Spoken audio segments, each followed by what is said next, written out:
This is episode 10 of the Growth Tigers podcast.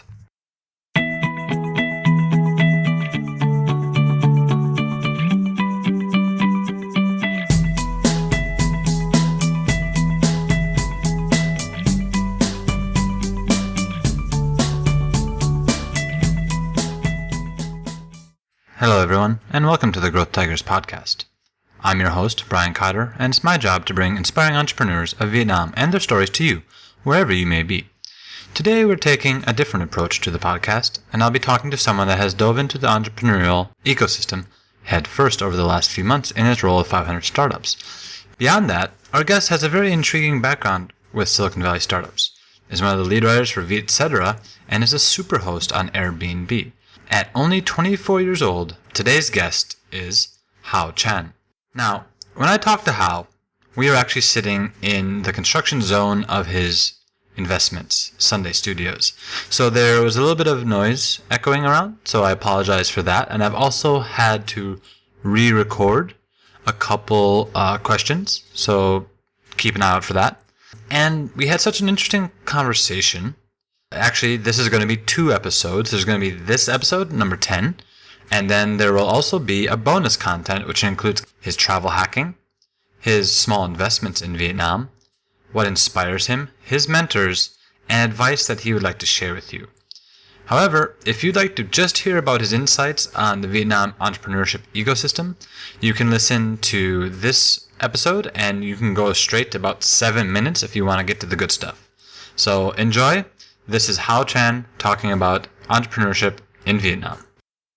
So, going back to your history, you worked at Palantir for a little bit? That was my first real experience in Silicon Valley. That experience really exposed me to, I wouldn't even call it a startup. At the time I joined, it was 1,000 employees, and I was one of 200 interns that summer. So literally overnight, the company grew 20%. And seeing the company try to integrate that many employees overnight was definitely a challenge, and I felt that personally as well.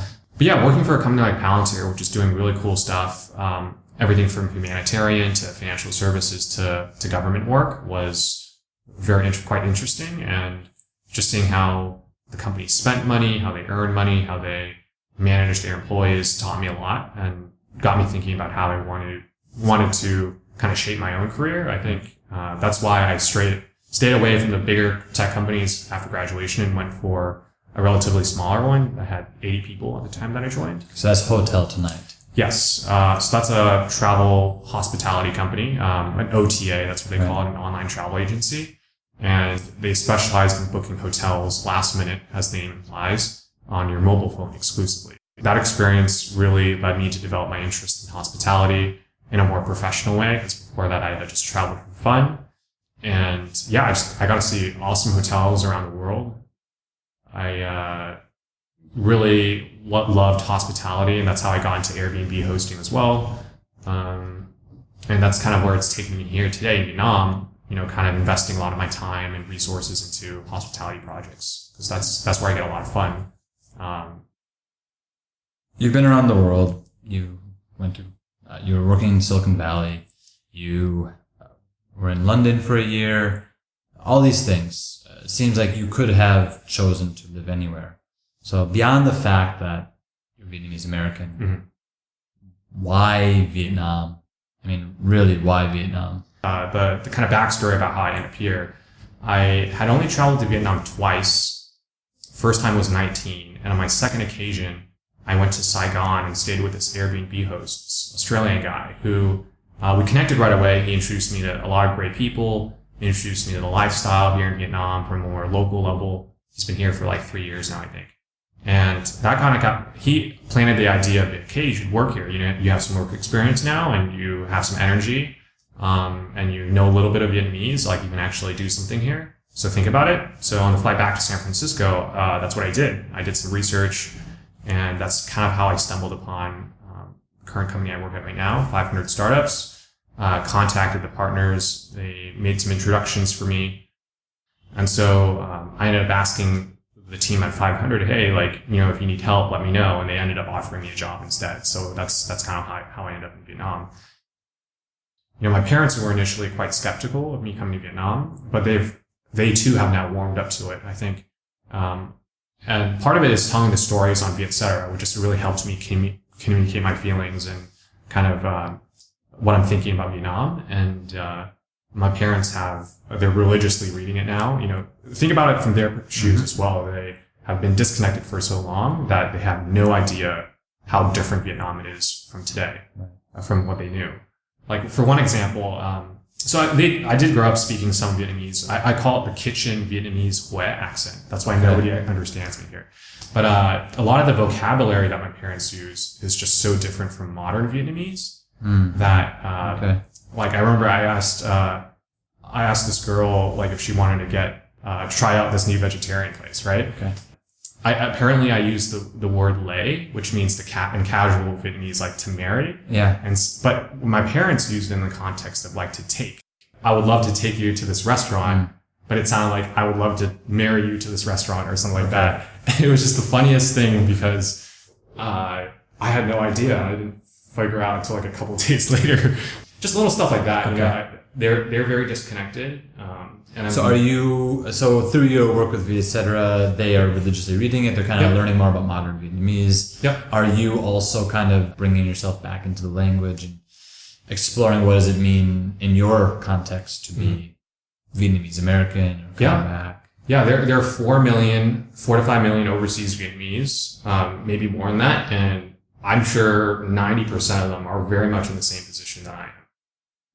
Here in Vietnam, we meet all these overseas Vietnamese people, but honestly, there are no more than a couple thousand that I think are really active, like really influencers, really doing cool things. There aren't that many. And if you think about on a global level, like growing up, I don't know one Vietnamese person that is in Vietnam now from my time growing up. Within my own family, within my extended network, nobody. I'm the only one. And I think there's such an audience that I want to try to reach through Vietcetera and to communicate what the modern Vietnam is. And it's not including just overseas Vietnamese, but people that are curious about Vietnam, that want to travel here, that want to work here. So I want to make it a portal for kind of all of that. I think we have an agreement in that sense because one of the reasons why I'm doing the Growth Tigers podcast is that over the last couple of years, I would go overseas and I'd talk to people about entrepreneurship and startups in Vietnam. Yep. And they'd be like, Vietnam, really? Yep. Like, well, yeah, why not? What do you mean, really? Are you surprised? Yep. This is modern day Vietnam. There's mega cities. There's good universities churning out good engineers. These people know what they're doing. Yep. But that story is not getting shared outside of the Vietnamese language. It's not getting shared overseas. Yep. Only, like you said, a small portion of people. But the reality is on the ground, you run into these people and they're not doing the storytelling, especially in English, right? Yep. So in the same sense that you're trying to share these stories of modern Vietnam, I think what I'm trying to accomplish here with the Growth Tigers podcast is the stories of these entrepreneurs or people in the ecosystem who are making a positive difference. Yeah. Right. And one of the reasons why I wanted to talk to you was that you've been here for 6 months and only 6 months. Yeah. And you kind of have this set of fresh eyes. Mm-hmm. So I wanted to get some thoughts from you as this outsider coming in who has spent 6 months kind of doing in-depth research, especially with your role with 500 startups and looking in these different tech startups. Can you share about how many tech startups have you investigated? So I think at this point, I've probably looked at like minimum 100 pitch decks from 100 different companies. And so far, 500 has invested in 12. So did you do due diligence on 12 of them, or did you do due diligence on more? Yeah, so I joined the firm probably when we had 8 investments at the time. So our due diligence process is still kind of being structured. So how many did you do full due diligence on? Because I'm sure you saw 100 decks. Yep. How many of those converted into someone who's worthwhile exploring? Less than 5%. Okay. From your experience going over these 100 pitch decks and these less than 5% due diligence processes and all the conversations you've had over the last 6 months, what's the biggest misconception for those people outside of the ecosystem about what's happening in Vietnam? The biggest misconception is people think that Vietnam's spending power is limited. And, on paper it is, right? The average family household income is probably under $1,000, even though GDP growth is like 7-8%, one of the highest in the world. But what I like to think about and what people aren't thinking about is that the aspirational dollar in Vietnam is very high. And by what do you mean? Yeah, what do you mean by that? So like there's the real dollar and then the aspirational dollar. So let's say I make $100 a month. For me to spend $10 of that is like, that's 10% of my monthly income, right? But for a lot of people, they're willing to make those purchases in Vietnam because they aspire to have that particular product or have that particular experience. What makes you make that statement? What have you seen in these 6 months that makes you believe that the aspirational dollar is so strong here? Yeah. So again, through mostly my work in Viet Cetera, not just e-commerce and, online stuff, but kind of on the ground, F&B, retail, talking with influencers. Their audience is not people that make, Western style incomes or developed country incomes. They're very humble Vietnamese, kind of incomes, like $1,000 a month, let's say, right? Mm-hmm. But you look at all the brands from retail to F&B that are, those are their bread and butter customers. One of my friends, she's an influencer on Instagram here, has 100,000 followers. She's built her own fashion brand. It's a jewelry accessories company. And her bread and butter customers are like 20-something, year old females following her on Instagram. She's this influencer doing whatever things. And I'm thinking like, what kind of 20-year-old, new graduate female, right, woman is able to spend $50 on a transaction. And that's because I think in the context of Vietnam and based on my knowledge of e-commerce in Vietnam as well, Vietnamese people make decisions on what they want to buy very quickly. Like if they see a particular item, they know they want it. But the time it takes to actually make the purchase is a very long runway. So what I mean by that is like, hey, here's this MacBook. I know I want it, but it's going to take me a week to decide whether I want to actually get it, because I'm going to ask questions. I'm going to call customer service. I'm going to text that person, do whatever it takes to do my due diligence to make sure that this purchase is worth my 10% of monthly income. So they're okay with spending the 10%. Yeah. But they actually do a lot in advance of making that purchase. Exactly. Is this something that you've gotten like firsthand from these e-commerce shops that you talk to? That people will, before they buy, they're contacting customer service. Oh yeah. Like my friend that I was referring to that runs a jewelry accessories company. So she says people will ask 20 questions on Facebook Messenger before they actually come to the shop and buy it. Right. That's the kind of back and forth that is required in Vietnam to make and facilitate a purchase. Okay. Which makes the transaction quite expensive, actually. Exactly. It's a salary, lot. basically. Yeah. So you add it up. And so is this something you think only occurs with higher spend items, or would it happen with items that are a little bit less expensive? Or that are more kind of a personal necessity, let's say groceries or things like that? That's a good question. I haven't segmented those two properly, but I think, again, going to the whole aspirational dollar kind of thing, like a piece of jewelry is not an essential item. It's not like you got to eat it. It's not necessary. It's just a nice to have. And I think when you bucket anything into a nice to have section, that's where the whole purchasing and due diligence process takes a lot longer for someone to decide whether or not they want it. And that's why e-commerce it's not here quite yet in Vietnam. There's potential for it, but that's why retail, brick and mortar still dominates in Vietnam and will for the next few years, if not further down the line as well. Okay. So going back to when you first arrived here in Vietnam and you wanted to start building out this network to help you explore the entrepreneurship scene and find out, these high potential companies. Is there a particular organization that you kind of kept on getting referred back to that's being recognized in the community as someone who's consistently building high quality or high potential startups? In Vietnam? In Vietnam. Talk to these guys. I have great admiration for certain incubators and accelerators and seed capital firms like Seedcom. Their kind of investment philosophy is to not only invest in online, but those with offline presences as well. Right. And I think combining the two, taking that approach in Vietnam is the most effective, I think, or the most promising kind of investments that you can make. So that's definitely one guide. And then it sounds kind of generic, but I do know that Dreamplex is doing great stuff. You know, they're always hosting community events, and people that are in tech know about it. They're there. All right. So sticking with the topic of the ecosystem here, specifically tech entrepreneurship, what are let's say the top 3 insights that you've gotten so far about the ecosystem? Either what it's like now or where it's going. What are the top 3 things that if you know, someone flew you back to San Francisco and said, tell me 3 things that I need to know, what would they be? Yeah. So I think the first thing, Vietnam is not getting the attention that it deserves. And I think by that, I mean, there's not enough resources and education out there. So like you were saying it earlier, you know, I think there's plenty of noise and, you know, attention within Vietnam, but there's not enough reach outside of Vietnam. And that goes to things like, there's almost too much localization within Vietnam. There needs to be, I think, a more regional or global presence for people to really know about it.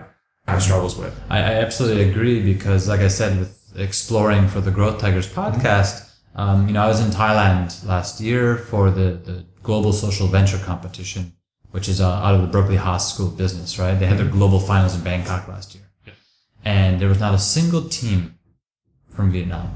And I asked the organizers, so what about the regional, because they have regional competitions. I said, okay, what about the regional competition? How many teams from Vietnam? They said 1. 1 team from Vietnam. Yeah. So I looked into their archives and I only found 1 team who made the finals in the last 6 years from Vietnam. And talking to teams here, we know that they're talented. And I saw the teams that were in the finals. There's no reason why there shouldn't be a team. But again, the exposure of going out of the country is really, really limited for Vietnam because everyone, I think, is very focused on inside because the market is just big enough that you can build a good business only in Vietnam. Do you think that has something to do with the either reluctance or the lack of concern about sharing those stories or getting those people outside? Do you think that kind of plays a part in that? Well, I think if you look at the people that have done very well for themselves in tech in Vietnam, they decided to focus only on Vietnam because they saw that market opportunity. It's just wide open. And that's why there are tech companies out there, or any business for that matter, that has just really dominated Vietnam, but they're so localized for it that they can't expand. And so I think we're reaching that point now where, hey, you know, obviously these businesses will grow as the middle class grows, but at some point their growth will be limited if they're not a true international potential, right? And so that's why a lot of the companies that we try to invest in have at least regional potential. When I look at a lot of the successful even F&B restaurants here, like Pizza 4Ps, recently wrote an article about them on etc. They have ambitions to actually go IPO within the next 4 years. You know, what kind of Vietnamese F&B company goes IPO, right? And the kind of mentality in terms of approach, like, hey, like we can just dominate Vietnam, but I think we're starting to see more entrepreneurs realize, like, hey, we also want to put Vietnam on the global stage, and one way to do that is to create a product that actually serves not just Vietnam, but a lot of different people. I think your example of 4Ps is very interesting, but also, you know, the CEO came out of the VC world, right? Right. Yeah. So he already has that ability, that knowledge of, you know, exponential kind of growth. And you can see from that pathway that they're on. Yeah, that's a good point. So you don't have a lot of those people recycling from one industry to the next with those aspirations, but it would be interesting to see. Okay, so that's your first insight. It's not getting the attention it deserves overseas. Insight number 2. Insight number 2, I would say from, yes, the engineering talent is good here. They're not experienced building products. And by that I mean, Vietnam is still and historically has been an outsourcing hub. And that's because people acknowledge the fact that they produce thousands of engineers a year or whatever the number is. And they're all really good at what they do and cost effective. So I think that's the problem. These Vietnamese engineers are all building products for other countries. I mean, what can we draw from this insight? So I think Vietnam, if you can leverage the resources here correctly, you can do really well. So for example, within the context of our portfolio companies at 500, that's exactly what we love to see, because we know that there are founders from Vietnam, raised in Vietnam and even educated here, but they have some experience overseas. Either they've worked for a company, they started their own company, they studied there, whatever.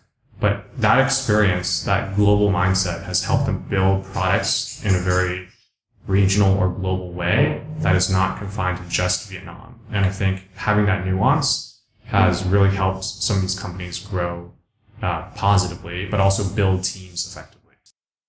Okay, and insight number 3. Insight number 3. There's a lot of great people here, just in general. I think the ecosystem is really excited, but it's a matter of really finding that focus. And I think there's a lot of disconnect in this community. But yeah, it's the people here are awesome. And I think if we were to come together a little bit more, there's a little more organization, a little more focus, it could really become something. So, tell me something that I don't know about the Vietnam ecosystem. Something that's interesting or worthwhile, something that our listeners would say, I never would have thought that. Well, from the 500 point of view, I can definitely say that there are some companies that are truly very exciting, that we personally aren't able to disclose either, that are making waves in like a global level. Making waves in what way? Oh, like they're pushing the boundaries on like real technology. Because in Vietnam, the market opportunity is like, hey, no one's doing this Groupon clone, so I'm just going to start it and see where it goes. That is certainly true, and you see a lot of that. But there are a lot of companies here, not a lot, but there are companies here that have really serious top-notch teams, global teams, are building products and technology that will put Vietnam not only on the map, but really become future billion-dollar companies. Like I feel very confident that. And there's a couple in our portfolio that could be doing that. So are those teams solely based in Vietnam, or are they a combination of, say, Silicon Valley, Vietnam, or someplace else? Yeah, the particular company that I have in mind is based in Vietnam. Their main revenue and business model, everything is built here in Vietnam. The founder is Vietnamese, but they have truly global ambition. That's good to know. So very quickly, for listeners who are outside of Vietnam, give me an elevator pitch for why they should be coming to Vietnam right now and starting a business or investing or whatever it is. Why should they get here in 2017? I think of all the countries in Asia, Vietnam is one of the most stable, one of the most dynamic, one of the most exciting. And from a career or risk management point of view, Vietnam's barriers of entry are so low that the ability to get back up or experiment is just boundless. And I think there aren't enough people that are taking advantage of that. So final question, how can the listeners get in touch with you? What is your preferred social media of choice? Yeah, I can be reached on Facebook. You can reach me through the Vietcetera Facebook page too. I have my emails on there. I pretty much respond to everything. So okay. All right. So I will include those in the show notes. Yep. And maybe someday we'll see a Growth Tigers article on Sure. Vietcetera. No, of course. We will. Very soon. Yeah. Sounds good. Yep. Thank you, Hao. Yep. Thanks, Brian.